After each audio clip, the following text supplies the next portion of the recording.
Hello, wider listeners. It is once again that time of the week. What time of the week is it? Well, it's that time of the week where I hop onto your radio dial and we talk about everything that is going on here in the community of Kalamazoo, here in the state of Michigan, here in the so-called United States, and all over the world. Looking at, analyzing issues from a working class perspective right here in Kalamazoo, Michigan. And generally calling out the establishment on its BS and digging underneath all of the capitalist propaganda from the mainstream corporate media. This is Media Cyphers, only on 89.1 WIDR Kalamazoo. As always, the following thoughts, views, and opinions are not necessarily those of 89.1 WIDR or Western Michigan University, no matter how dope or insightful they may in fact turn out to be. So we've got a lot to talk about on today's program. We're making sure to get all of that into you. We've got an update about an arrest, the arrests that took place, or at least one of the arrests that took place last fall, when some folks were out there trying to stand up for homeless folk, being given the literal bum's rush by the Kalamazoo Department of Public Safety. Got an update on that. Also going to be talking about some important national and international stories. We're going to give you some updates about the situation in Ukraine. We're going to talk about the tragic shooting that happened in Buffalo over the weekend, of course. And right now, I wanted to lead off. We've got an article here from Left Voice, and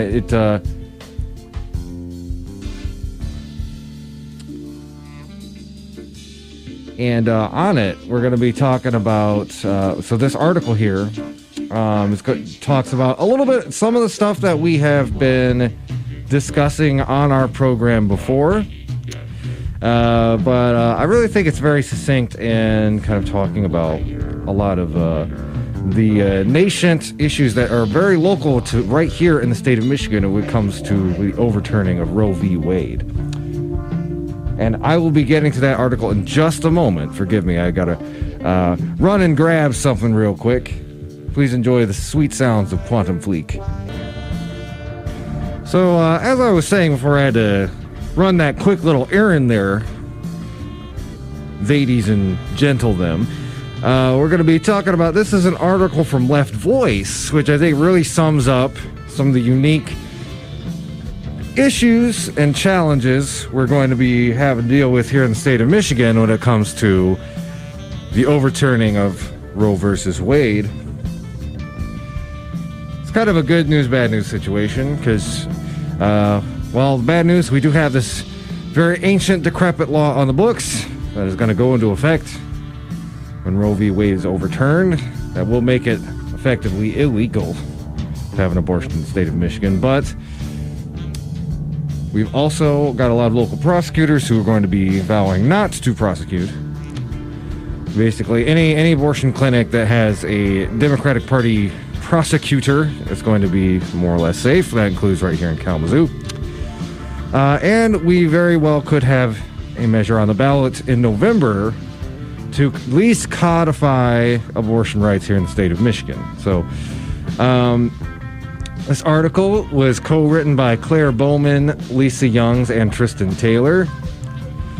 Headline is, "What's next for the abortion rights movement in Michigan?"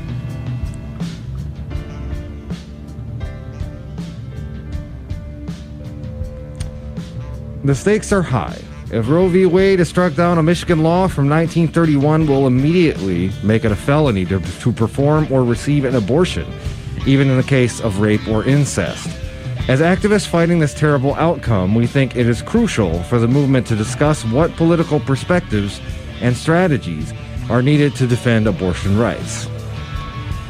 The current challenge to Roe v. Wade brought by the far right has escalated the need to not only defend abortion, but also to expand access to it under federal law that guarantees free, safe abortion on demand and without apology. Even Bernie Sanders said that Congress needs to pass legislation to codify abortion. This was one of the demands of the movement in Argentina that recently won their struggle to legalize abortion. They fought for a federal law so that courts and individual municipalities could not take it away. Indeed, since Roe v. Wade was decided by the U.S. Supreme Court in 1973, there have been almost constant efforts to restrict and limit abortion rights on the basis that it is not a federally protected right established by Congress. The dead end of relying on Democrats or an electoral strategy. As pointed out in a speech published by Left Voice given by a feminist activist in Detroit, the Democrats have squandered multiple opportunities to pass federal law protecting abortion rights. She even quoted Obama's 2007 speech in which he promised, "The first thing I do as president is to sign the Freedom of Choice Act."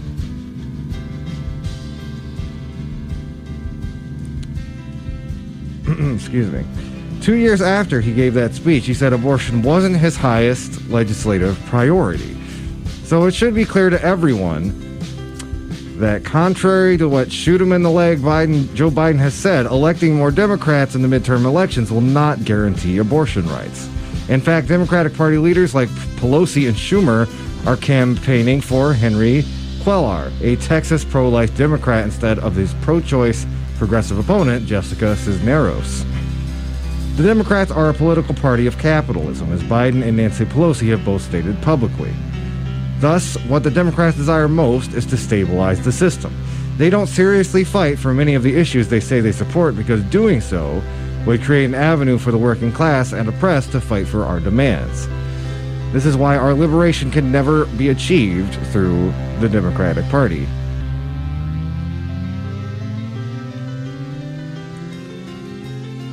Goes on to say the need for self-organization and committees of action. To bring the full power of the movement to bear on this issue, we have to develop organizations that are democratically controlled by the movement's rank and file. Such organizations, be they committees of action in schools, in workplaces, or coalitions, like the Michigan Coalition for Reproductive Liberation, have to be based on collective leadership that expresses the interests of the working class and oppressed, particularly women, trans folk, non-binary, and other LGBTQ+ folks and people of color who are directly impacted by the threat of overturning Roe. That means the organizations have to be politically independent to ensure that the movement's goals do not get subverted by the electoral aspirations or needs of politicians seeking election.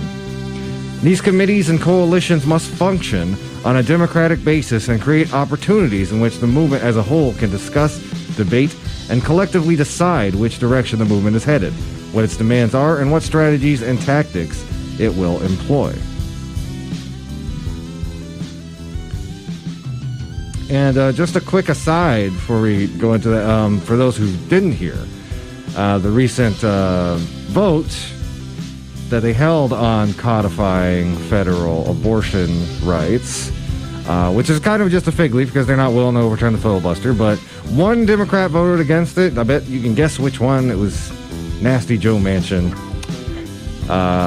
And Bernie Sanders pointedly asked them on Twitter, why are they even bothered to, call themselves a Democrat, which, again, they're both capitalist parties, but that does seem like a pretty bare minimum for a kind of centrist liberal position that the Democrats have staked out. But anyway, going on, a united front to defend abortion rights. The forces in state institutions that we are confronting are massive. Therefore, we can only win through mass action. At the same time, we are creating grassroots organizations and committees of action. We need to mobilize mass organizations, like unions and larger social justice organizations like Planned Parenthood or National Organization for Women that support abortion rights. In a time of increased labor struggles, we need to make sure that these organizations that represent thousands, and in some cases tens of thousands of workers and oppressed people, use their full force to fight for the lives of the people they represent, instead of allowing all of their energy to direct it toward the Democratic Party, a party more invested in stabilizing capitalism than in fighting for justice or liberation. While Michigan Attorney General Dana Nessel and 7 county prosecutors throughout Michigan have signed a pledge to not enforce an abortion ban, This pledge will only be a symbolic gesture unless the movement fights to prevent the ban's enforcement. This will include militantly defending abortion clinics that refuse to close. Another issue is that many abortion providers, according to the Wall Street Journal, plan on shutting down if Roe is overturned. These providers and some physicians fear being arrested. While that concern is understandable, they should be more concerned about the social ramifications if they don't courageously challenge a ban, a challenge that the movement in the streets is prepared to meet. The movement has to urge these providers to stay open or convince the workers and physicians who make these clinics operate to keep them open alongside the movement if the clinic owners refuse to do this. Such a bold act would create an important opportunity to challenge the ban and forcefully demand the passage of state and federal law protecting the right to abortion. In return, the movement would have to be prepared to employ multiple tactics to disrupt business as usual and counterpose the collective power of the working class and oppressed to the repressive actions of the state and the right wing, which is hell-bent on creating a dystopian future in which people with uteruses have no control over their bodies or their lives. We need to be organizing walkouts, work stoppages, and disruptive demonstrations to make the chant "No justice, no peace" mean something. The movement must rely on the collective power of the working class and not invest its limited energy or hopes into lawsuits. The courts have already shown why we count on them, such as the one filed by Governor Gretchen Whitmer and Planned Parenthood, or in the effort to place abortion rights on the November 2022 Michigan ballot. It is actually an undemocratic practice to allow an electorate to decide which rights a marginalized group has. If that was our method during the civil rights movement, we would have never defeated Jim Crow in the South. Now, just a quick aside, I get where this article is going with this in a larger kind of theoretical scheme of things. That said, that proposal on the Michigan ballot is right now is basically the first stop we have in making sure abortion isn't illegal in the state of Michigan. So I would still encourage people very much, if it's an issue they care about, to sign that petition and should get enough signatures to vote in November. So going on, the impending overturning of Roe v. Wade and decades of the erosion of abortion rights at the state level shows clearly that Supreme Court decisions alone are insufficient for protecting the rights of the oppressed.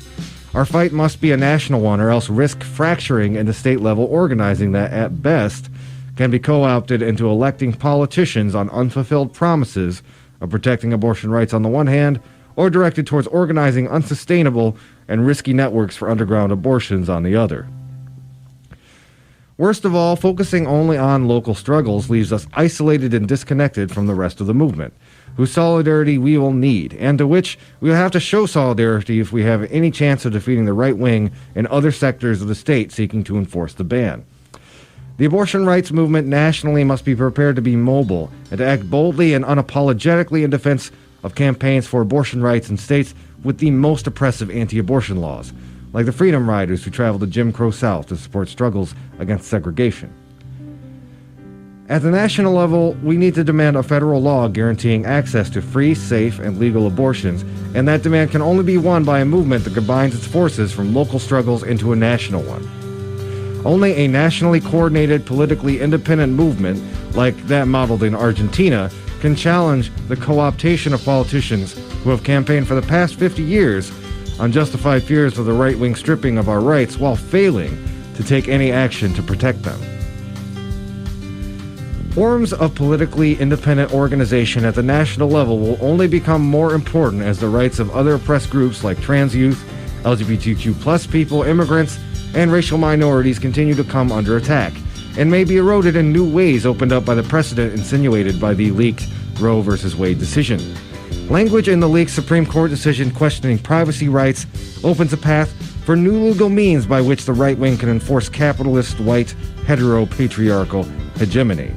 States like Texas, Arizona, Louisiana, and Alabama have already begun legislating attacks on trans health care, and the decision may be open for a path for reinstituting sodomy laws and overturning the decision legalizing same-sex marriage.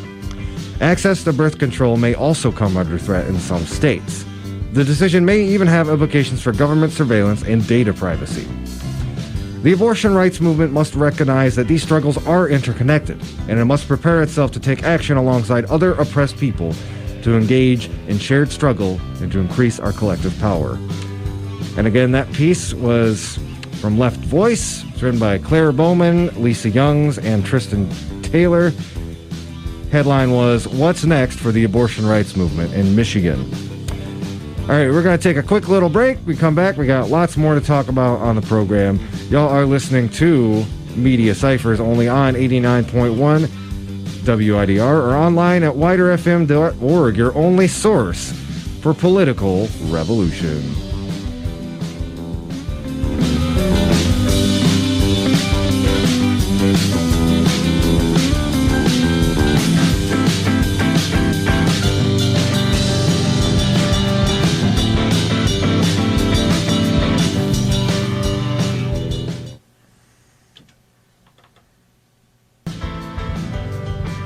Hello, wider listeners. I'm back.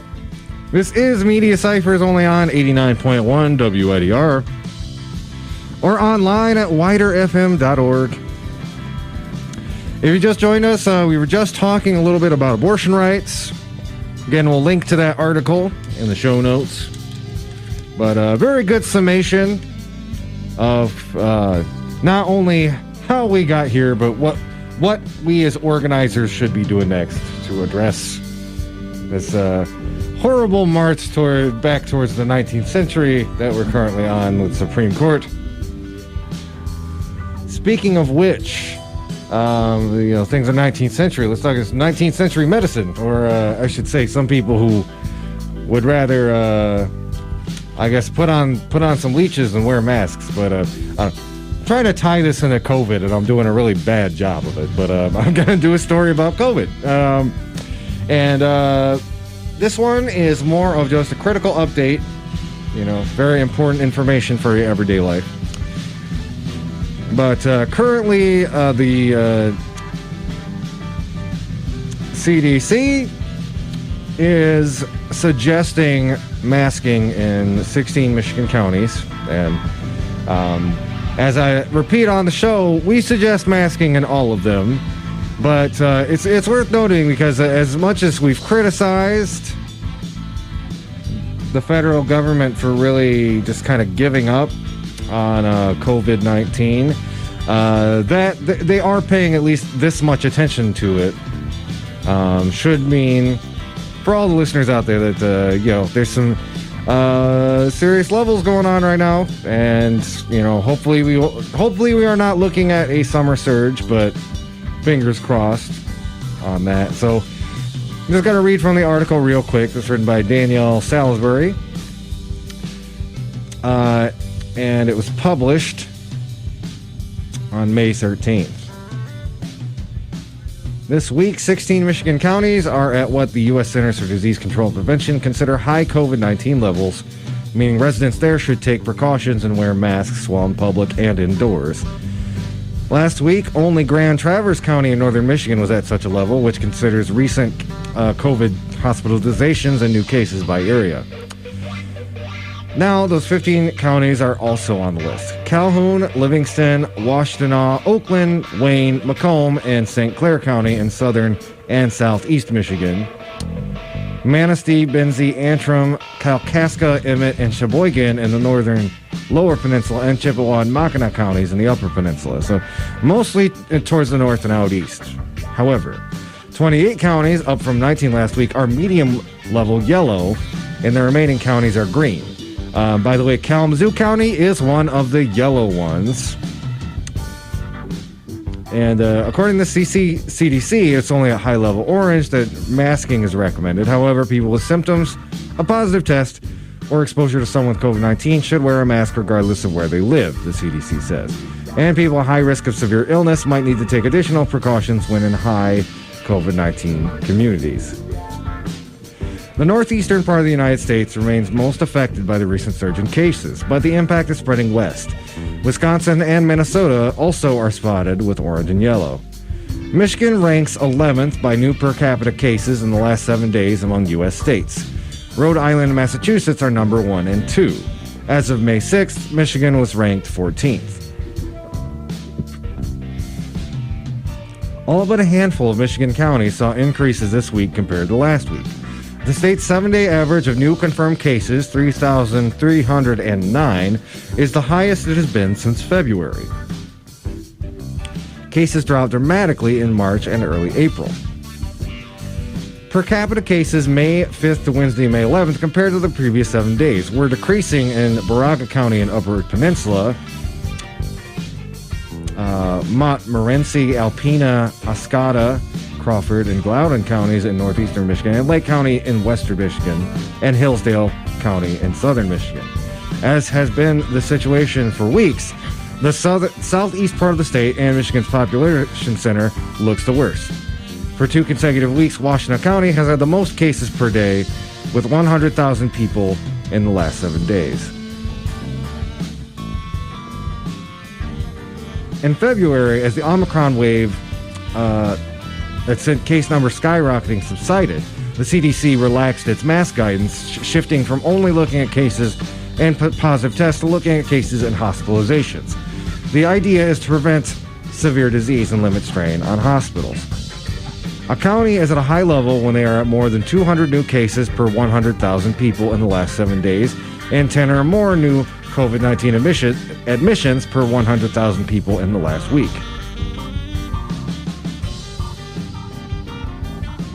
Not every county has a hospital, so each one is assigned a health services area, a geographic region that contains at least one hospital. Counties are attributed the metrics calculated for entire area, weighted based on each county's population. Michigan hospitals, as of Monday, were operating at about 79% capacity. 7 hospitals were at 100%. They included Bronson South Haven, Detroit Medical Center's Harper University / Hutzel Women's Hospitals, Lake Huron Medical Center in Port Huron, McKinsey Health Center in Sandusky, ProMedica Coldwater Regional Hospital, ProMedica CV Hickman Hospital, and in Adrian and Sinai Grace Hospital in Detroit. Hurley Medical Center in Flint was at 99% capacity, and 5 other hospitals were at 95% or greater. According to the weekly state report dated Tuesday, the COVID-positive census in hospitals has increased 22% this week. This was the 3rd week in a row of similar growth. The number of patients in intensive care, however, remains largely flat. As the numbers rise, COVID-19 vaccination figures remain largely flat. About 66.1% of the eligible population has received at least one shot. Almost 61% are fully vaccinated. About 37.3% of residents 12 and older have received both their primary doses and at least one booster shot.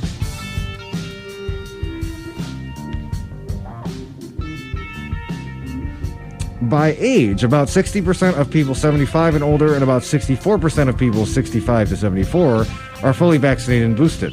This drops to about 14% of children 12 to 15 and less than 22% of teens 16 to 19. The rate is even less among those 20 to 29. About 19.8% of those in their 20s are fully vaccinated and boosted. And that's speaking to you, the college audience. I really want to emphasize something. Again, it's important because whatever it is, it's, I don't know, that feeling of invincibility or whatnot. Again, the main reason masking and vaccinations and stuff is important is not necessarily for yourself, but for other people who might be vulnerable, people in your community who may have weakened immune systems.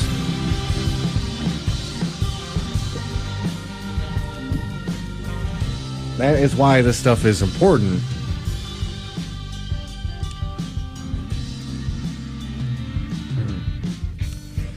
Anyway, just worth noting, this article has a couple of interactive disease maps or COVID spread maps that you can check out if you want to really dive deeper into the details, into the weeds. But again, that was published May 13th. Headline was, residents should mask in 16 Michigan counties as COVID cases continue to swell. And last we checked, Kalamazoo County was threat level yellow, which I guess the CDC says that let's just, have thoughts and prayers that you won't get COVID. Us on the show, I would very much encourage everybody out there to continue wearing your masks. You never know who's got the Rona and who it could be spread to that maybe necessarily should not be getting the Rona. So we're going to take another quick break. Come back. We got a lot more to talk about on the show here. So don't you dare touch that dial. This is Media Cyphers, only on 89.1 WIDR or online at widerfm.org. Your only source for political revolution.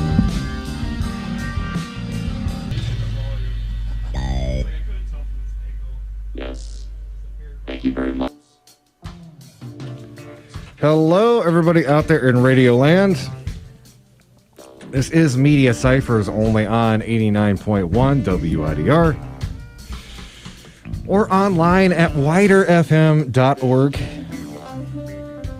You can also find us on Facebook. That's Media Cyphers on Facebook. And check out our podcast. We put together the best material from our show. Put it in an easy to download and digest podcast format. So, what we're going to talk about next, we're going to give you an update. This is an update to a story that we talked about a lot last fall. And there's been a lot of fallout from it.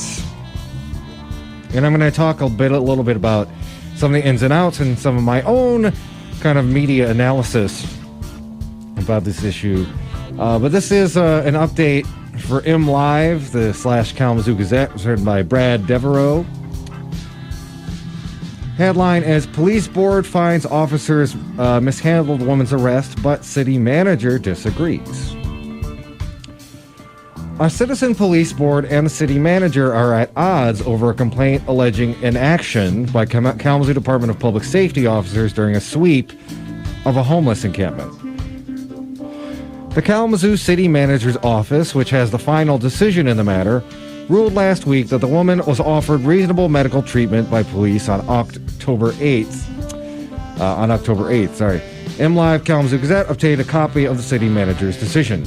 The Kalamazoo Citizens Public Safety Review and Appeal Board, which is set up in an advisory role, had previously found that the police officers were in the wrong during the arrest of the woman. The Citizen Police Board claims she did not receive adequate medical treatment for 20 hours. Monica Washington Padula, who was arrested at the homeless encampment near Ampersea Avenue and Bridge Street, filed a complaint on October 19th, 11 days after her arrest. She disagreed with the city manager's decision. I personally believe he's covering for the police department, Washington Padula told the Gazette. She also said she went to the location to support those being cleared off the site. She said she was sprayed with pepper spray and her back and shoulder were injured during the arrest. The police they're basically alleging that Washington Padula was beating on officers with a flagpole.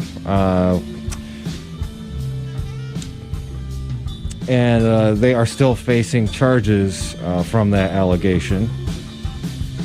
In the video, you can see them being slammed to the ground by an officer. And during the video, she says, "My face is burning and I need a medic." Says on the KDPS body camera video that she obtained from the city and posted online, talking about pain from pepper spray.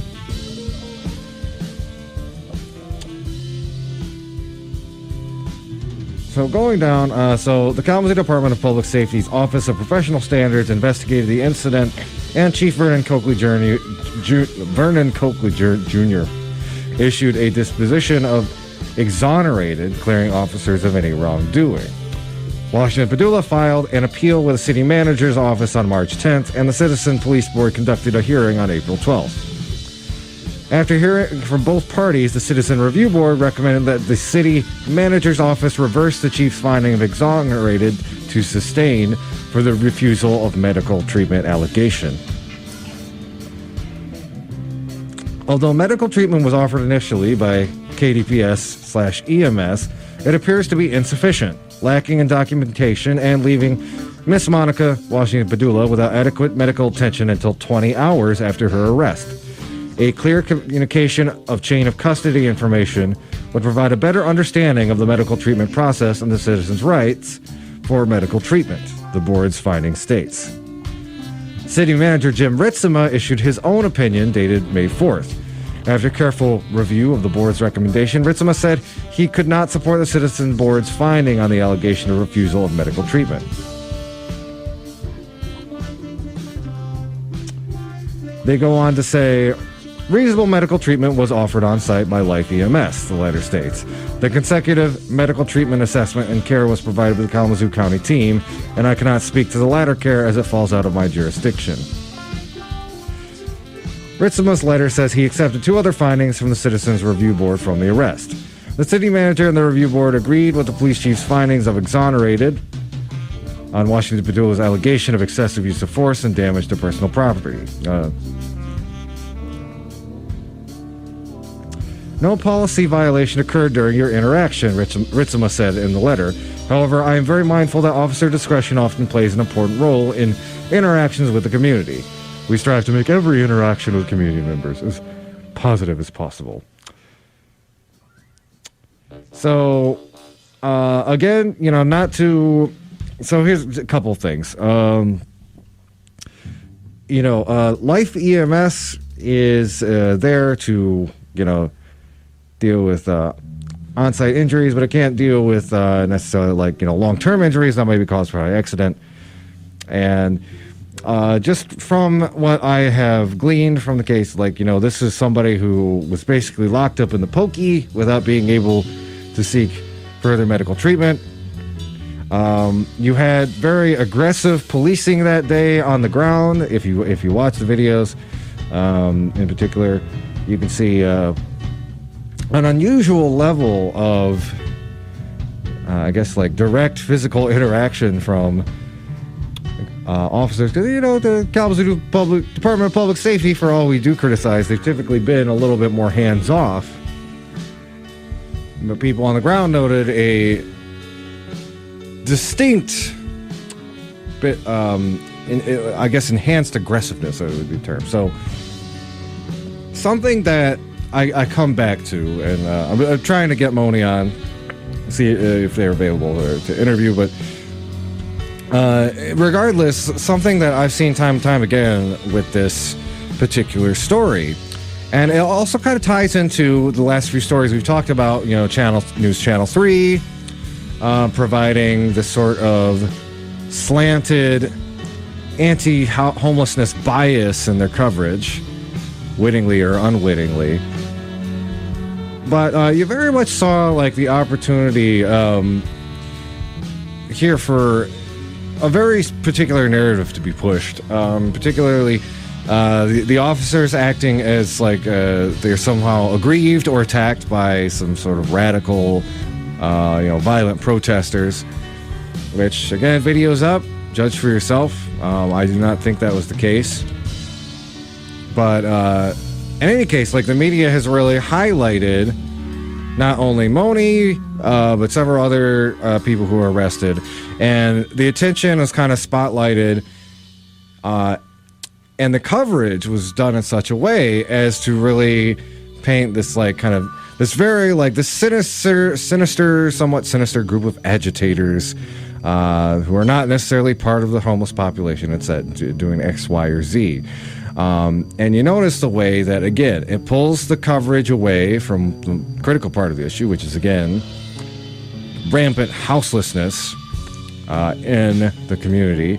It makes these organizers who are out there doing the right thing, trying to prevent these people from getting evicted, from kind of becoming the media scapegoat for the whole issue. So instead of really thinking through the deeper implications of why are there houseless encampments all over Kalamazoo? What can we do to solve this problem? The average viewer or reader is distracted by images of a screaming protester, or this back and forth between Kalamazoo Public Safety, trying to accuse the protesters of being violent and aggressive and such. And again, it kind of ties into just very smoothly, like over time, trying to massage you in a position where you have less empathy for these issues and you view homeless people in a certain light.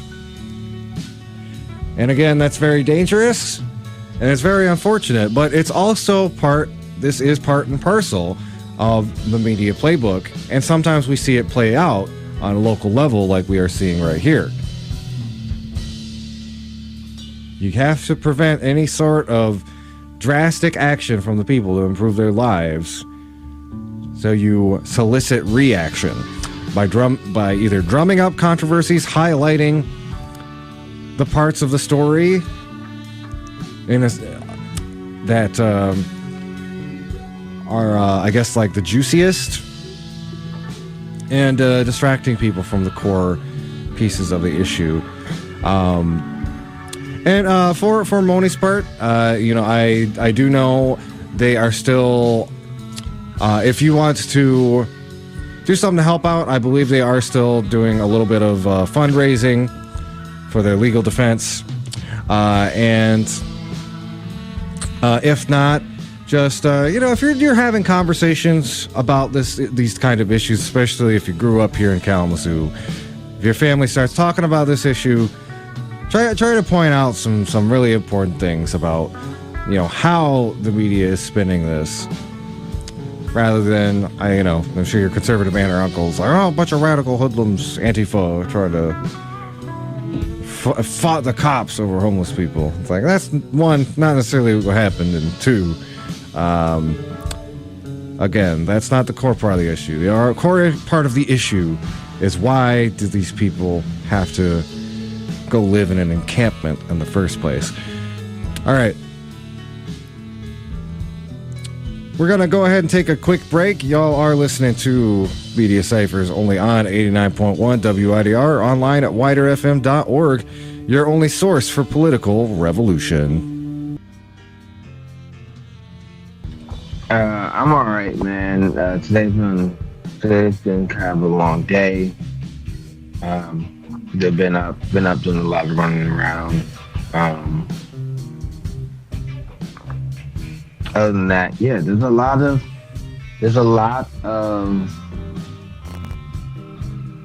stuff nationally and internationally that we can talk about that's going on. I think like everybody else, one of the biggest news stories is the multiple mass shootings that happened. Not just happened. That happens in this country often. Mm-hmm. I think that's something that we definitely need to talk about, and we need to correct the record on why it's very ironic that this mass shooter has the same type of rhetoric as other mass shooters when it comes to the great replacement theory and breaking that down. Yeah, I think that's really important. Yeah. Obviously this place doesn't just come from these manifestos don't just emerge from a vacuum, and it is important to point out the way that even so-called mainstream media, has filtered a lot of these disgusting opinions down. I mean, some of it, again, the stuff is, you hear echoes of it almost nightly on like the Tucker Carlson show and stuff like that. We'll be deep diving into that as well. Quick apology. I realized during my first little my intro there, I had my mic muted. Suffice to say, I was basically just summing up what we talked about in the first hour. Yeah. So the stuff that you talked about in the first hour, like the city manager agreed with the police that they didn't give the woman medical treatment, or that they were being very rough with the people in the homeless encampment. Like, it's not surprising, like, to me at all. I think we kind of knew. If you look back at like what's happened the last few years, Jim Ritzema, he really was the one who was kind of dragging the public figure, I should say, who was really, one of the people really dragging Nathan Dennison for what happened when people had to defend the city from the fascist goons, Proud Boys. Also, we all know the fallout of our recent police chief, Carrie Ann Thomas, when she was let go. Jim Ritzema also kind of covered up the fact that she was fired, basically trying to float this message that she, retired with all goodwill intact, etc. So this isn't new, even coming from Jim Ritzema in particular, but that's just like, that's an important thing. It's like, everybody considers Kalamazoo this kind of liberal town, some like kind of progressive politics, but at the end of the day, the city administration is firmly on the side of the police, and that's something we should probably remember going forward. Yeah, that's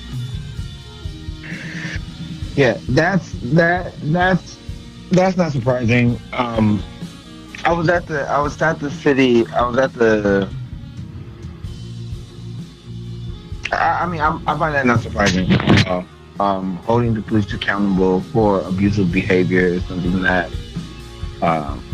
our nation has a problem with. It's not that different. It's not that difficult to see or imagine happening in Kalamazoo. So it just is what it is. Your other story I thought was interesting too. The first story I thought was interesting. Oh, talking about the Left Voice piece on abortion rights, and again, it's important stuff because it's talking more about kind of like a strategic overview of like what we as a movement should do next, and again, points out some of the stuff that we have on the last couple shows, but I thought it was important to There are organizations that are helping women who may not be financially able to get abortions in their local area to help drive them to other states that will provide abortions for them. I will put more information. I will send that information. We'll put that in the doobly-doo and all that information in the information section under this video. But I find it absolutely ironic that the Party of Freedom wants to take away said freedom from women to make choices on their own bodies. It is the biggest hypocritic. It's one of the biggest hypocritic things that the right does on a constant basis. It's constant projection. Well, I think to point out that hypocrisy is, so Mitch McConnell recently made murmurs basically saying like, the next time Republicans control all three branches, he said, a federal ban on abortion is not, quote unquote, off the table, which is, again, particularly ironic because one of the main arguments the Supreme Court is using to overturn Roe v. Wade, and something that, again, is kind of just prevalent in the right-wing propaganda sphere, is talking about states' rights and the right of states to ban abortion. So, like, again, using both sides of that argument without, any concept of like, adhering to principles or some sort of baseline. It's like states' rights are important when it comes to banning abortion, but for states that want to exercise their right to keep it legal, too bad. So it, potentially. Oh no, the other part of that is that they just had a vote in the Senate to pass the Women's Act that basically codifies Roe v. Wade as law, and Senator Joe Manchin, as Charlamagne the God calls him, President Joe Manchin, voted with the Republicans to to block the legislation. He said that it was abortion expansion. He said that he was against the law. He's a pro-life person. So the Democrats themselves, even though they have a majority that with Kamala Harris would have a majority in the Senate, can't even get their own caucus in the Senate to vote the right way. And so it's not that the Democrats don't have blood on their hands here. In the House of Representatives, Henry Cuellar, a pro-life, anti-choice Democrat, is getting support by Nancy Pelosi and Jim Clyburn and the rest of the Democratic caucus, except the progressives. Why is it that the Democrats who are supposed to be fighting for women's rights, helping to support people like Joe Manchin and Henry Cuellar in Texas, and they are anti-choice? Mm-hmm. They want to, and this is my theory, this is my fan theory, they want to use this issue to campaign. Mm-hmm. That's my fan theory, and I'm sticking to it. They want to use this issue to campaign and make money, to say, hey, if you don't get more Democrats in here, the Republicans are going to take away women's rights. It's like, we have put Democrats in there. Yeah, You're putting Democrats in. Like, Lawrence isn't just being cynical for cynicism's sake. Like, this is 50 years we have had Democratic administration after Democratic administration say they're going to codify Roe v. Wade into law, and they never do. And this is as recently as the Obama administration, when he had basically all three branches, but still did not end up. Well, as we mentioned at the top, it wasn't a legislative priority, and So if you go back, and shout out to Media Matters. The Media Matters put a compilation of Democrats saying that they believe in a woman's right to choose, yet doing nothing about it. All the way back to Jimmy Carter, Clinton, and Obama, all saying that we need to codify Roe v. Wade, and then these same politicians being like, it's not a priority. Yeah, no, exactly. And one thing that comes to mind too is even so just to put a fine point on it, we were talking about this ballot maneuver to try to codify Roe v. Wade in the state of Michigan. That could very well pass in November. Although, as that article pointed out, it's pretty gross that we even have to put fundamental human rights up for a vote. But worth pointing out as well that the next time the Republicans do get in charge, unless this is passed, some sort of protection is passed by Congress in these next few years, while there's still Democrats ostensibly in charge, then the Republicans almost certainly are going to go forward with a federal abortion ban. I'd be very kind of foolish and naive to think that they won't. So that's the urgency, and yet again, the Democratic caucus allows for people like Joe Manchin, who is again going against a fundamental tenet of the party, while still calling himself. Granted, they're both capitalist parties, but it is honestly kind of surprising at this point why he doesn't just become a Republican. But it's all really important context and things for y'all to think about.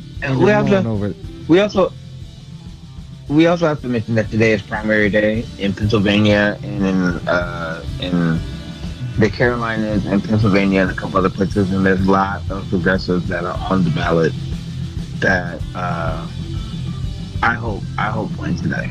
Yeah, Pennsylvania is a big race. The lieutenant governor is not lieutenant governor, but the guy running the front runner right now for the Democrat candidate is actually a pretty neat progressive dude. You can look up more. John Fetterman, I think his name is. Yeah. He's running very competitively. He's got very progressive politics. Worth checking out. I think aren't the Republicans are running some like stunt celebrity candidate, aren't they? Is like Dr. Oz running? Yeah, they're running Dr. Oz, man. They're running Dr. Oz, and Dr. Oz might mess around and lose. He was leading. Yeah, he might mess around and lose. Yeah. Dr. Oz.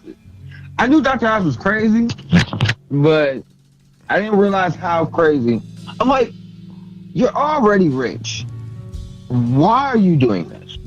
I don't understand. You're already rich and wealthy. Why?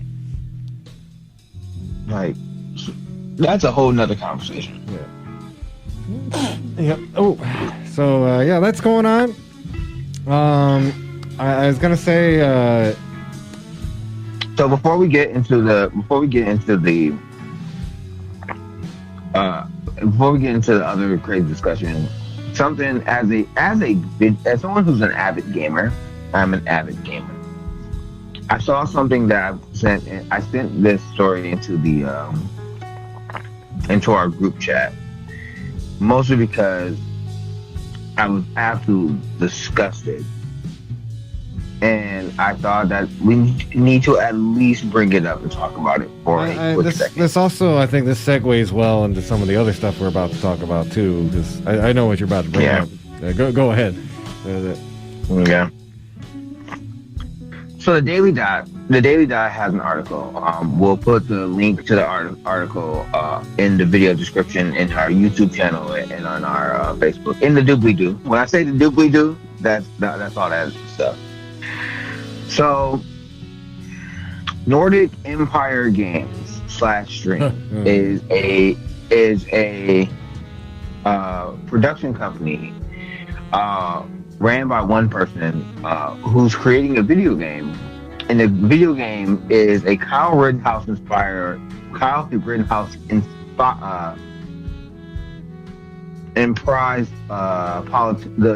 the impressionist politician who wanted to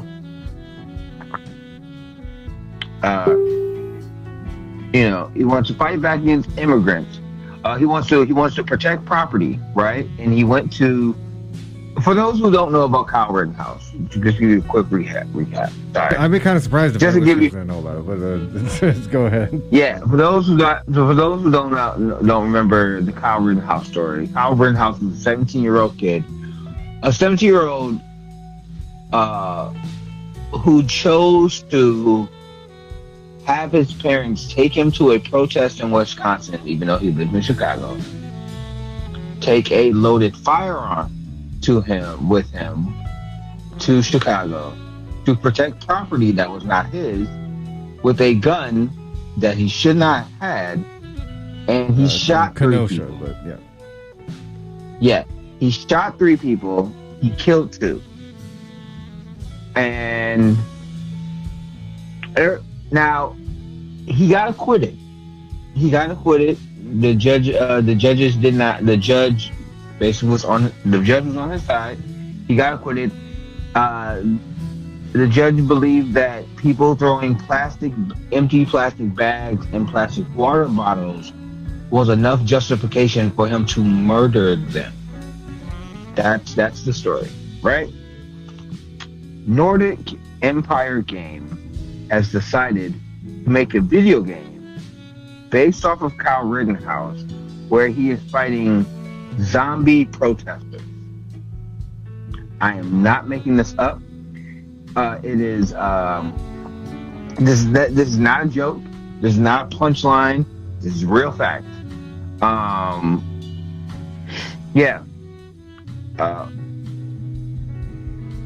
They want to make a video game about his night and then when the Midwesterner killed 2 teens. It's streaming. Steam needs to remove this racist game right now. That's how I feel, but it's on Steam. But The article goes on the Daily Dot. In the video game embodiment of this of things no one asked for, a company with ties to far-right extremists, obviously, it's called Nordic Empire Games. So that's a bit of a tell right there. It gave away the game. It gave from the jump. It has ties to far-right extremists, has launched a game that lets you play the role is Kyle Rittenhouse, shooting your way through hordes of zombies. The game is an obvious attempt to own the libs by making light of Kyle Rittenhouse killing 2 and wounding a 3rd during the unruly civil rights protest in Kenosha, Wisconsin, for which he was acquitted late last year. That's also the title of the game. The title of the game is called Acquitted. The telling name Nordic Games created Acquitted, a computer game available on Steam. Acquitted promises people willing to pay $5 for the privilege of shooting zombies in a battle for self-defense versus the brain dead.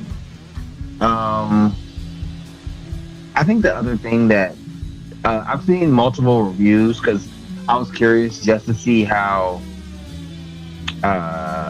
Steam, some of the you can as a Steam someone who plays Steam, you can review the game. The community can review the game, and it's been getting a half a star out of 5 because you have 5 stars. And it's getting less than a 1-star review saying that the game's buggy, it's glitched, that it's unplayable.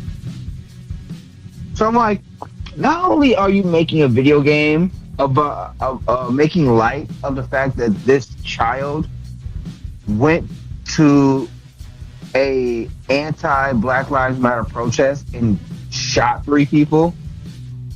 But then your game also sucks. Like the right can't code. I remember I was doing some research project in college, and I had to look up some of these it's like white supremacist websites, and at the time it looked like GeoCities or something like that. Now, some of them are a little bit more savvy these days, but yeah, that doesn't surprise me in the least. But yeah, man, I'm like the game. First of all, I'm like y'all making light of the situation, and the game sucks. Please go take several speed. Go take several speed. But I mean, to be serious, it is it's the continued dehumanization and trivialization of death. And this isn't necessarily new. We've been living it under kind of the school shooter culture for a long time, but not quite as politicized as it has been in just the last couple of years. And I think that kind of segues a little bit into what happened in Buffalo. But I mean, go ahead, Lawrence. But. Yeah. Don't get me wrong. I like edgy games. Postal 2 was one of my favorite games when I was a little kid. State of Decay, not a great game, but had entertainment value. State of Decay 2, especially. And I like zombie shooters. I play Call of Duty. I play World War Z. Back 4 Blood with me and my friends. We play zombie shooters all the time. But zombies ate my neighbors. You know what I'm saying? Back in the day, if you remember the old Sega Genesis game back in the day where you had to shoot zombies. There's ways to make games fun. And it's not like we haven't seen racist people make racist video games. There's a lot of racist people that there's a Harry Potter game coming out that some of you may have heard of, but oh man, dog, I'm so conflicted, Doug. I'm so conflicted because I want to play that game so badly, but at the same time, ignoring the context of the neoliberal worldview of J.K. Rowling and how she portrays not just her characters but her slaves, which are the elves in in the game, or the other disenfranchised races. It's a whole thing. That's a whole conversation on another topic. Yeah. When it comes out, we'll do our little leftist review of it. Oh man! Like, I'm gonna keep it real. I want to play it, and also at the same time, I'm gonna be honest. We gonna keep it real. You know what I mean? But yeah, the studio that created this game needs Jesus. The studio that created this game needs to go take several seats. And the fact that the right wing has been using Kyle Rittenhouse they've been celebrating his action, and his actions was to, one, drive somewhere illegally because he didn't have a license, two, have a weapon that he wasn't supposed to have, and three, get away with murder. And the right wing sees him as a political figure to be inspired by or to create video games about is absolutely horrific. Mm-hmm. Yeah, I hear that, and again, it fertilizes the culture to be more tolerant of this sort of extreme racism. And just real quick, y'all are listening to 89.1 WIDR or online at widerfm.org. Don't forget, you go to the Wider website. You can check out the playlist, see what songs we've been playing all morning and afternoon, and don't hesitate to click that donate button if you can. But with that, so we're talking about this really gross video game, and I think it's worth it. It's like the ground has been fertilized for more and more attacks like this, and as much as Kyle Rittenhouse and his PR people try to spin it, like that was basically another example of a white supremacist shooting. Kid goes hunting, in somebody else's neighborhood. I guess. Go ahead. This Buffalo shooter's big mistake, I guess, was not ingratiating himself with a militia first and not waiting for a protest to do it. Yeah, pretty much. That said, go ahead, Lawrence. Good.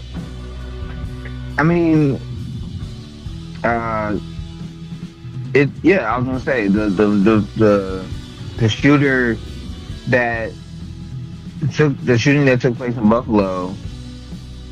The shooting that took place in Buffalo wasn't even the deadliest shooting. That was one of the most highlighted shootings of that weekend. It wasn't the only shooting that weekend. It wasn't the only mass shooting that weekend. For those who for this conversation, I would like the viewers to guess how many mass shootings have taken place this year so far. We are in May. This is May 17th. May 17th. How many mass shootings do you think has taken place so far? Don't worry, I'm like how many this year? You said? Yeah, so far this year. Now remember, a mass shooting is by FBI standards is a shooting that has at least four victims. So 4 victims that are either shot and injured or shot and killed.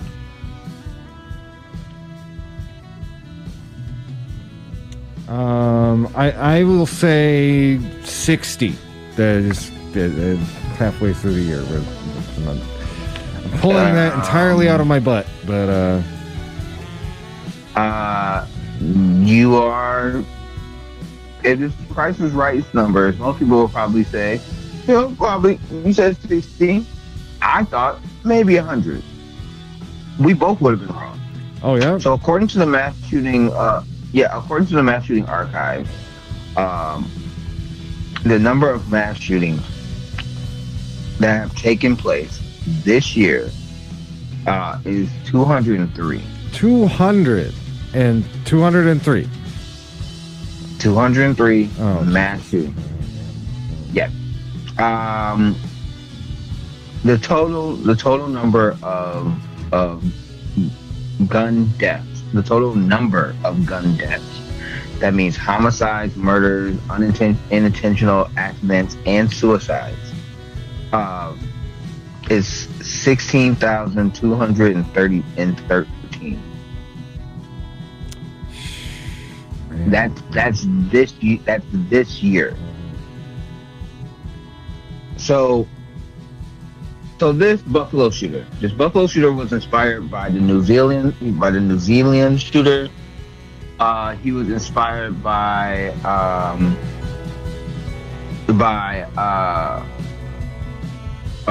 Dylan Roof, who shot up a black church. He wrote in his manifesto that information came out that a year before he chose to take these people's lives, he threatened his own school with a mass shooting, that he wanted to do a mass shooting at his own high school, and he had the police called on him. So his parents knew a year ago that his butt was crazy and that he was prone to violence, and he wanted to do something like this, right? And when you look at the language that he uses, talking about, and the reason why I wanted to bring this up, because when you look at the language in his manifesto, outside of him just being too lazy to write his own manifesto, he copied and pasted a lot of the rhetoric from his favorite mass killers. They kept talking about the Great Replacement Theory. Theory. So for those that do not know, what is the Great Replacement Theory?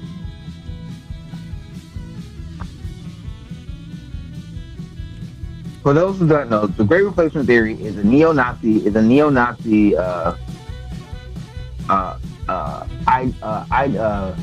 a far-right extremist ideology. The core idea, I'd say, but yeah. The core of it is authoritarian ideology. Basically saying that we, the good white people, quote unquote, will be replaced by minorities, by minorities, and this whole thing is being orchestrated by the Jews. So it's anti-Semitic, it's bigoted, it's racist, and it's saying that because of the dwindling population in America, this country becoming more of a being more of a minority majority country. It is the fear that when minorities are in more outpopulated minorities outnumber white people, that they will replace them in society, in the hierarchy of our society, when it comes to positions of power, job opportunities, land, in etc., etc., etc. It's like this almost self-aware and kind of inverted fear that, like, if you were to invert the power structure, their idea is that, like, you know, the same things that white people have done historically to all of these other groups, those groups would then, like, do unto them. It's the people who think like this, they have no way of envisioning, like, you know, more like human-centered or equality-based power structures. So in their imagining, you know, the kind of replacement theory apocalypse that they envision is very much tied to this idea that like the white Christian people will be the ones who will be enslaved and who will be oppressed. And, you know, if you look back, a lot of stories we talk about on the show, or even thinking back to some of the people we've interviewed, thinking back to our interview with the journalists from Salon and their series on Hillsdale College, this idea of victimhood, of constantly being under attack, is critical to get kind of support around these fascist ideologies, because this sort of perceived victimhood is necessary in order for this group that, again, is still, you know, white supremacy rules everything around me here in these United States. But those very same people think, and they have to think, they're constantly under attack.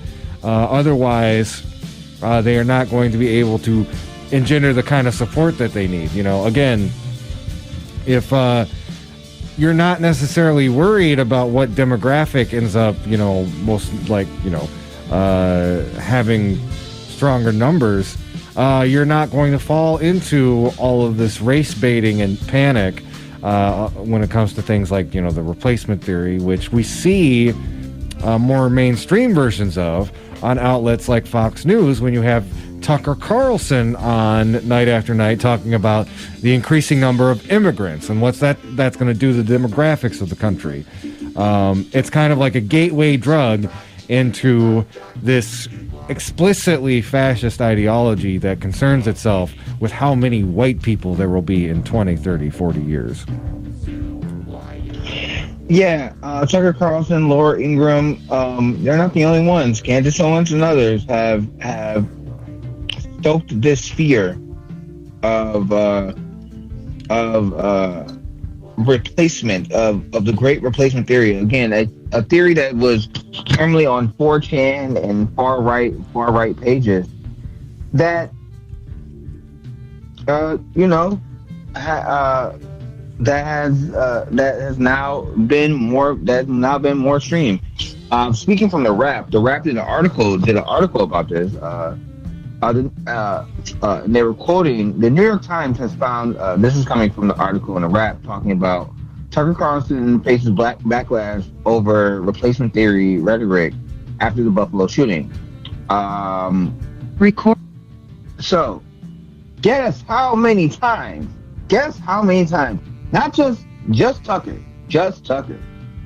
Not even Laura Ingraham and the rest of them, because they've all been doing it. And Media Matters has a great piece on how many times they've used this rhetoric.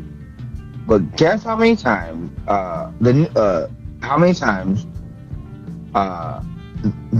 Tucker Carlson himself has talking about the theory on air. How many times, Lawrence? How many times? Okay. The New York Times has found that Fox News frequently features guests who exposes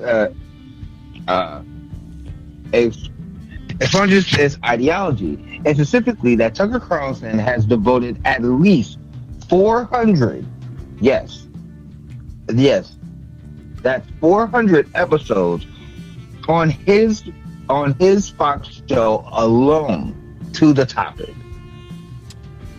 Now that's like a year.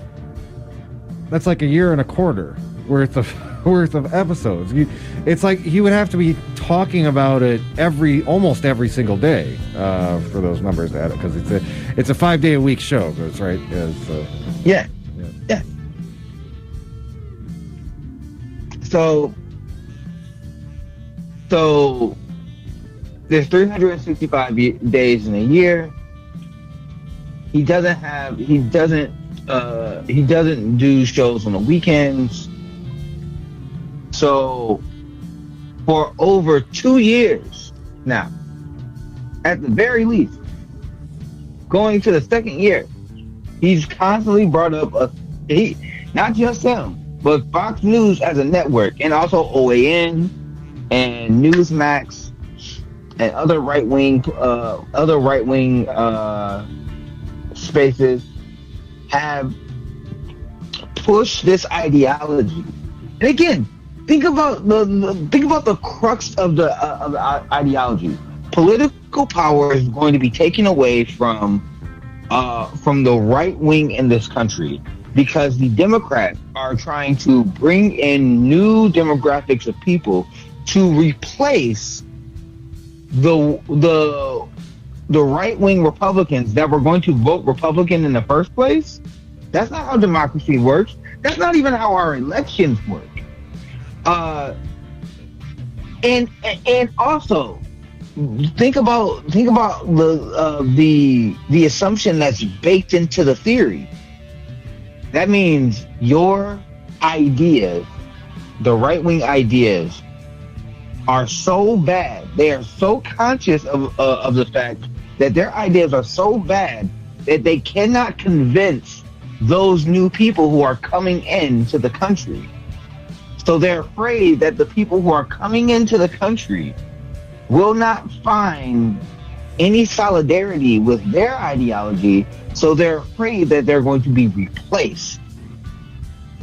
Instead of convincing them that your ideas are good, what happened to the party of, oh, hey man, we just have ideas. It's the free market. Don't censor us. You know. Mm-hmm. What happened to this? What happened to we're anti-cancel culture?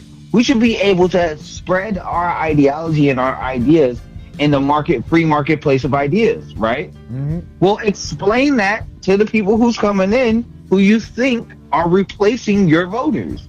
Convince them that tax cuts for the rich, that the deregulation of Wall Street, and that women not having body autonomy, and that are all good things.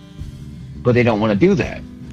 So they don't want to do that at all. This actually reminds me of, and you know, you might not see the connection right away, but there was a famous Republican strategy document. It was kind of a post-mortem of the 2012 election, and it basically laid out a couple of options, because it also is kind of able to see the forest for the trees. You know, with our current voting demographics, the party is unsustainable, and we will go through a long period of just consecutive losses until we do one of two things. And one idea was basically to try to expand the electorate, try to appeal to different demographics. It was kind of like maybe embracing more openly libertarian style politics, and the other was to double down on these kind of built-in white constituencies, and do what they are doing now, which is to try to limit voting as much as possible, try to make it more difficult to vote, make it more difficult for people who maybe are not part of the typical Republican constituency to vote, and we've really seen that come into fruition, during the Trump years, but we've really seen them solidify as this kind of fascist white man's party in recent years. And look, any conservative aunt or uncle who's going to get on your case about pointing that out, it's like, just because you try to find a non-white person who's willing to wear a MAGA hat does not mean that you are not still a white man's party. You do not need to be white to believe some of these white supremacist ideas. That's how you get white supremacy. White supremacy is the idea. Oh yeah, absolutely, 100%. White supremacy is the ideology. White supremacy is an ideology. You don't have to be white to be a white supremacist. And also, look at the people who's been shouting about being replaced. after Charlottesville, when the Unite the Right basically were going down there saying Jews will not replace us. Tucker Carlson and Laura Ingraham were talking about on days afterwards, talking about how we cannot create our country with immigrant babies. Immigrants will not replace us. They were basically parroting the same thing, and so it goes back to, we can go back to, and there's another part of this whole conversation that's just absolutely egregious. First of all, a child, this not a child, he's 18. So this 18-year-old got a handgun, got weaponry that he shouldn't have. He already said that he wanted to commit a mass shooting. Why in the hell does this person still get a legal firearm when we already know he has desires of doing a mass shooting? Outside the fact that he legally modified his Bushmaster and that he got the gun legally, okay, cool. But there's no way in hell that if there was a black kid or a Muslim kid or any type of minority kid who said years before that they wanted to do a mass shooting, that they would still be allowed to get weaponry. Nope. Yeah, that's a hard no on that one. So outside of that, outside the fact that he scoped out the area, outside the fact that he live streamed it on Twitch, and when he saw a white person that was cowering, he actually apologized to the white person as he continued to go on the shooting spree. There were multiple. There was a former police officer. There was a former police officer that was a security guard at the grocery store. Remember, these are supposed to be the same people who say Blue Lives Matter. The party that supports Blue Lives are not saying anything about this shooting because this kid shot a former cop. Mm-hmm. Like he shot a grandmother who was trying to get food for a food pantry. Like it's everybody who was a victim in this tragedy, and this is just one of the many tragedies that took place over the weekend. This is just the one that we're highlighting. The lack of gun regulation nationwide, the lack of mental health services that we have in this country, and the lack of just police, and the lack of due diligence that, yes, our police departments should have been doing. They should have been said this kid is not allowed to have a gun. They should have not, and he's not a kid. And I hate the fact that the media has trained my brain to think that he's a kid. Because when it came to Dylan Ruth, when it comes to him, Dylan Ruth and Kyle and all these violent criminals who have killed and murdered people, these people were taken in alive. Compared to Tamir Rice, who was a child, Lavelle Crawford Jr., who was a child, who was 16 years old, Tamir Rice, who was 12 years old. These young children didn't have weaponry, yet they were gunned down. Patrick LaGoya, who his crime was running from the police. Keep in mind, he did not shoot and murder 10 people. He ran and got shot in the head. And he was shot in the back of the head. Like, I digress, because that's not part of the conversation that we're having. But it is interesting to me that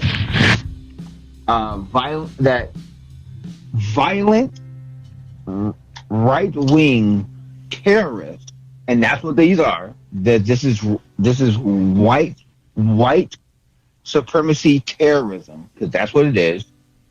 By Webster's definition, whenever you commit violence based on a political ideology, you're doing terrorism. That's what he did. Are taken in alive. Yet, minorities who are just trying to live their life are slain on on a daily basis. Yeah, no, exactly. And you know, it's depressing because again, this is like such a familiar story. And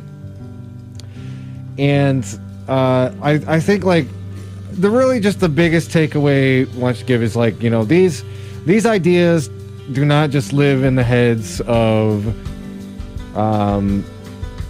homicidal maniacs. They are seeded by some of the most available and publicly watched content in our media ecosystem.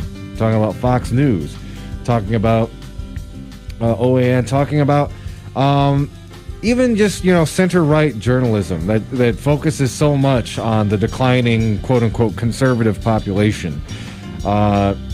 And you can draw a line from those to the manifestos of people like this murderer who just did what they did in Buffalo. So a really important takeaway, you know, especially if you got younger nieces and nephews who are just starting to engage with the internet, engage with news, pay attention to what they're reading and engage with them and talk with them. Because, again, a lot of these ideologies, they particularly prey on people who are lonely, who are disaffected, and you know, having those conversations and really trying to, you know, watch out for these younger kids could make all the difference. Because I mean, you know, you call them a kid and it's like, you know, I think that really is the sad thing. Like, you know, when Kyle Rittenhouse did what he did, and, you know, the pictures of him came out, it's like, this kid's not a day out of puberty and he's already like a foot soldier for white supremacist garbage. And I think that's also sad in its own way. But no, but it's media manipulation. Because look at how they talked about the young Crawford in Ohio or Tamir Rice. Oh, they called them young thugs. They called them men when they both were under the age of 18.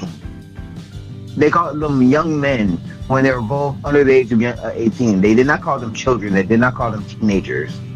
The media, when we talk about these shootings of black people, always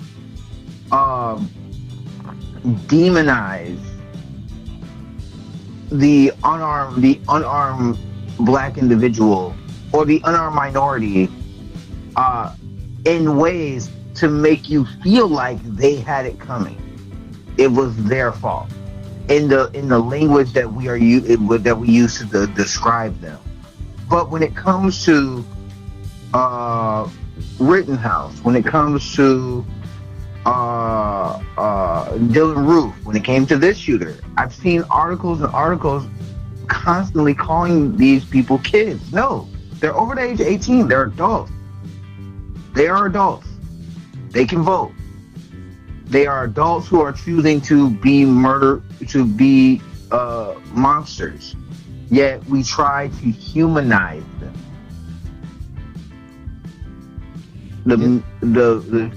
Go ahead. No, that's absolutely true. And like, you know, I want to make sure I didn't play into that too much, but even like citing, so again, going back to a more recent, more local shooting, you know, Patrick Loyola, like his blood wasn't even dried on the pavement before local outlets were digging into like his arrest record or trying to find ways to paint Patrick in a bad or, you know, in disingenuous light.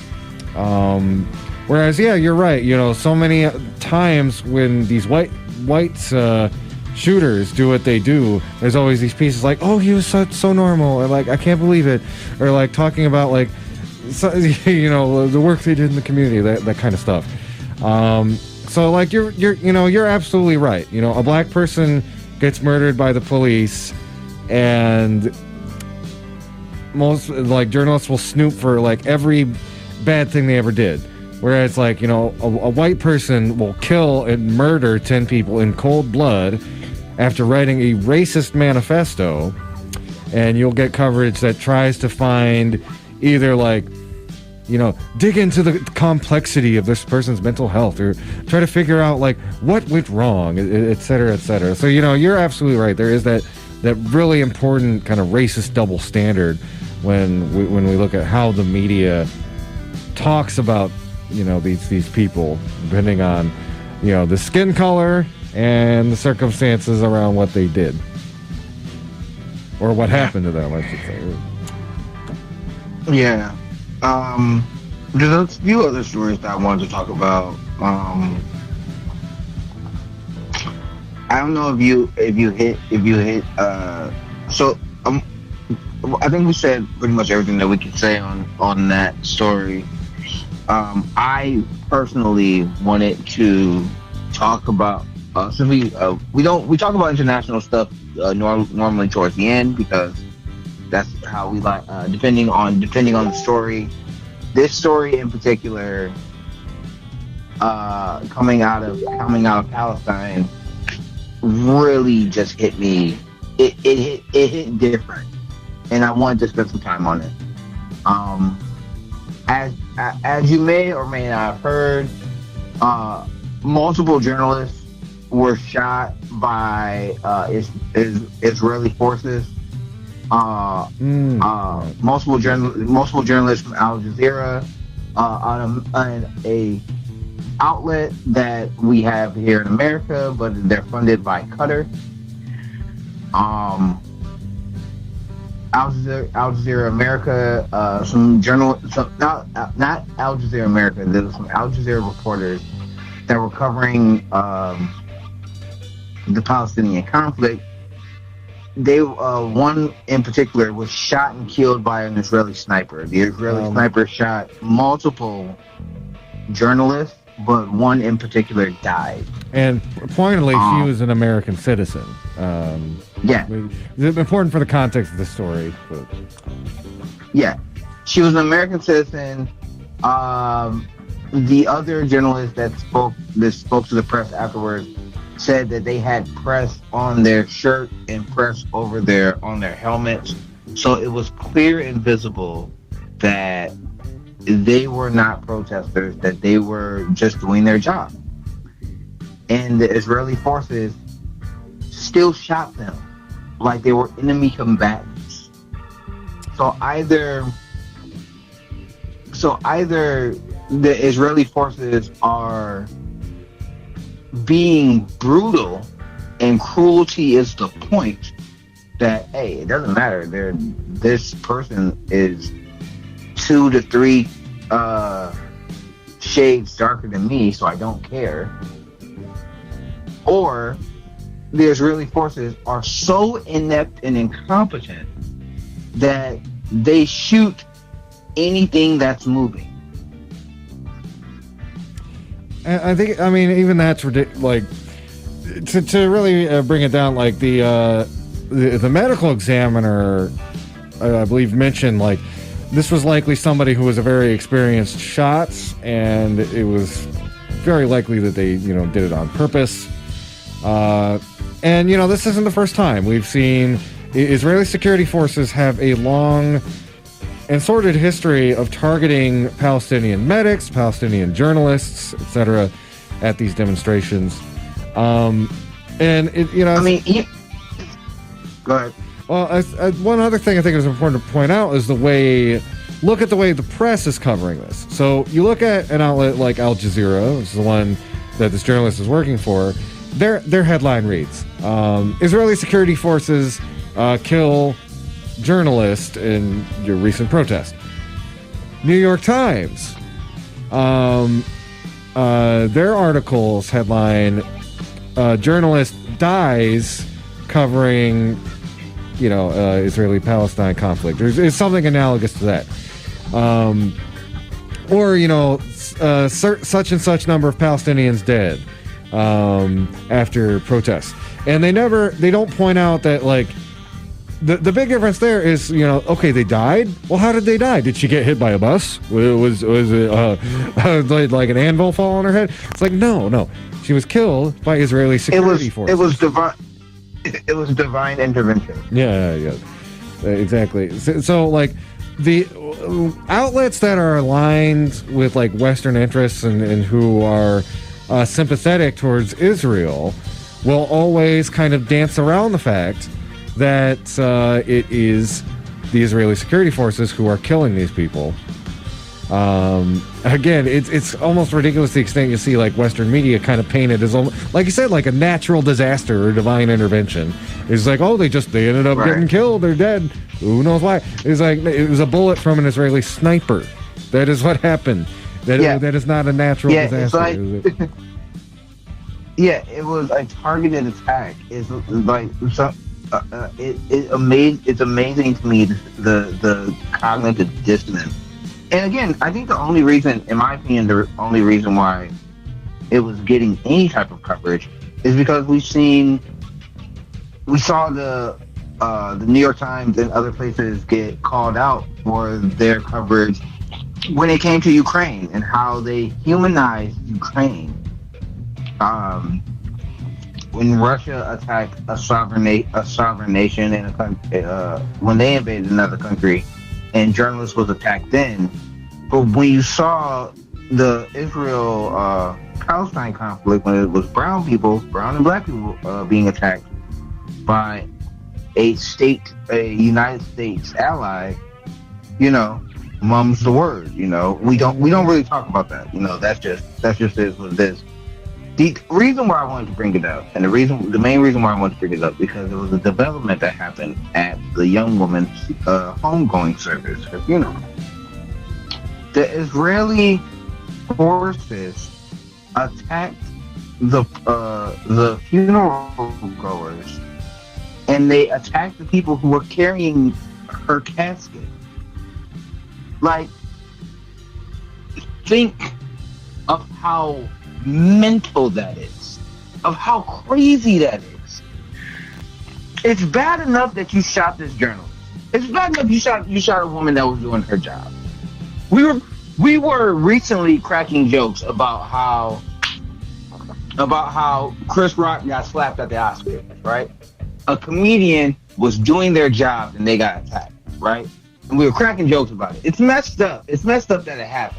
But we was cracking jokes about it because we all thought it was funny, even though it was a little wild. Mm-hmm.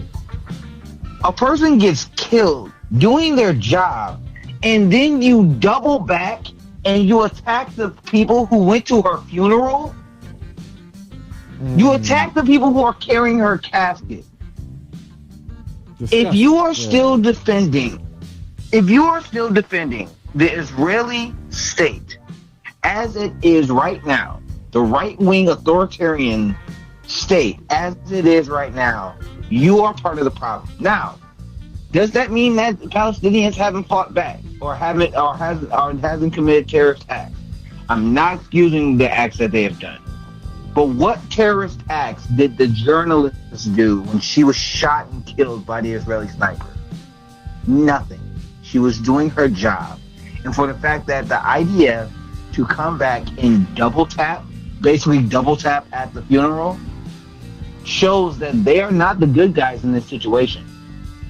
They are out of control religious extremists who are using their power to treat the Palestinian people like second-class citizens blatantly and without any consequences. And that's not okay. Mm-hmm. No, yeah, I definitely hear that, and again, there's been some really good coverage of this on Democracy Now. Yes, Democracy Now. Al Jazeera, of course, talking about their journalists. Yep. And, also very close to we talked about this last week on the show, how PayPal is restricting websites like Consortium and Mint Press News. They were a close colleague with some of the Mint Press News folks. I think they've actually written some stuff for them, but I know they've got some pretty good coverage of this. Mint Press News in general does pretty good coverage of the Israeli-Palestine conflict. But worth pointing out the media biases inherent in all this. And just, again, it really is a chilling case when we're talking about the importance of press freedom, and where we can have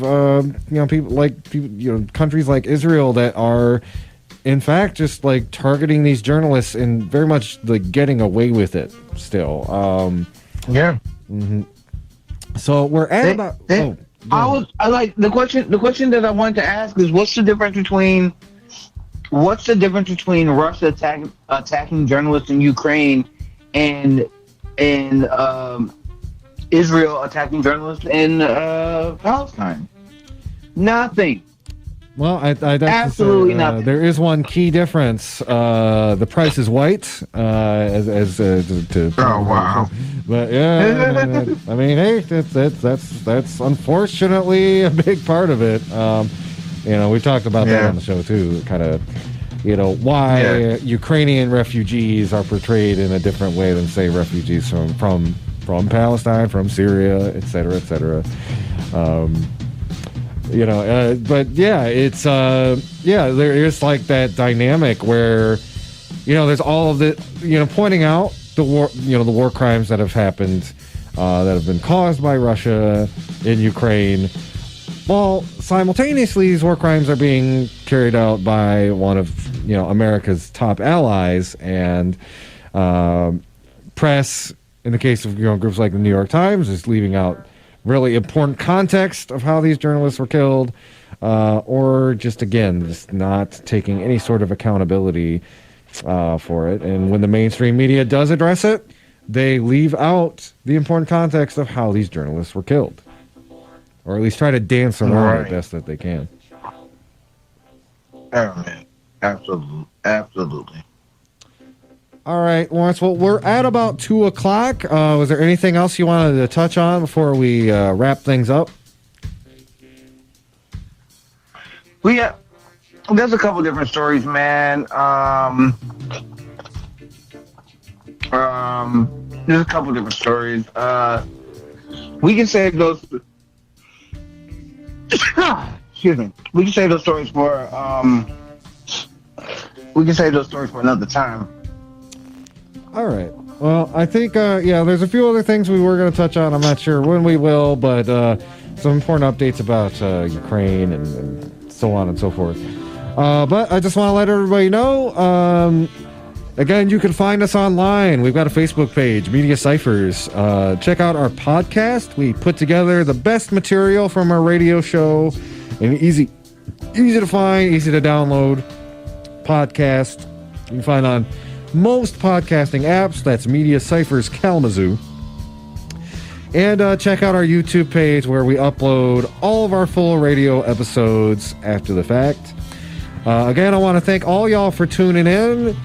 And until next time, keep on fighting for that revolution solution. Electropop therapy is next. Stay tuned.